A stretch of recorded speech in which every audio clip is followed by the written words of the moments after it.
Washington State University police recovered a possibly blood-stained mattress cover, human hairs, a glove, and a computer from University of Idaho murder suspect Bryan Kohberger's apartment, according to the search warrant unsealed in Washington court on Wednesday. We're going to do our job. We're going to do it to the best of our ability, and we owe this to the family. We owe this to the victims. We owe this to our community.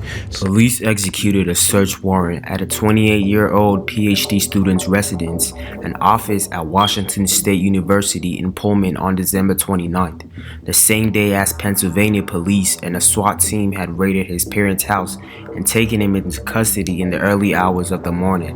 According to the search warrant, the Washington State University police also seized 2 cuttings from an encased pillow with a reddish-brown stain, 1 nitrite-type black glove, 8 possible hair strands, possible animal hair strand, and other evidence including blood stains that were sent to the lab for testing, which could all link Kohberger to the crime scene. They're looking for transfer from the crime scene or potentially victims to the apartment. Police also found shoes with diamond patterned soles, matching footprints found at the murder scene, as well as data compilations of information about the victims. Kohberger was charged with masterminding and carrying out the vicious November 13th killing spree in Moscow, Idaho, a 10-minute drive from his residence, which saw 4 defenseless students knifed to death as they slept. The FBI had trailed Kohberger as he drove from Washington to his home state with his father for the holidays. So you're coming from Washington State University? Yeah. And you're going where?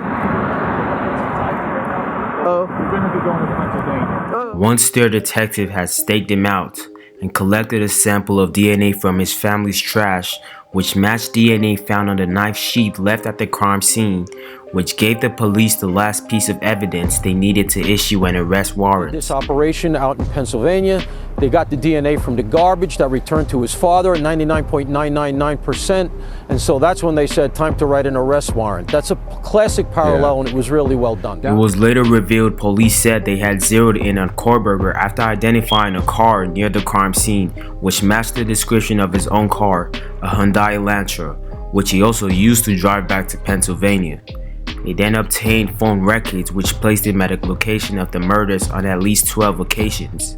The warrant the Washington University police prepared, which was signed off on by a judge, listed the things that they were looking for, which included blood or human tissue or skin cells or items with those on them, knives, sheets, or sharp tools including any dagger or sword, images of the victims, their roommates and their homes, clothes, and any data devices such as a computer or phones which could contain information about the victims or plans for the murder. Number one being this computer tower, right? We all leave a digital footprint in this day and age. Investigators want to comb through that. I'm sure they have by now, and they want to try to figure out what, if any, planning took place here. The other one is this piece of possible animal hair. Why is that interesting? Because we know one of the victims shared a dog with her boyfriend. Kohberger has now been charged with 4 counts of murder over the deaths.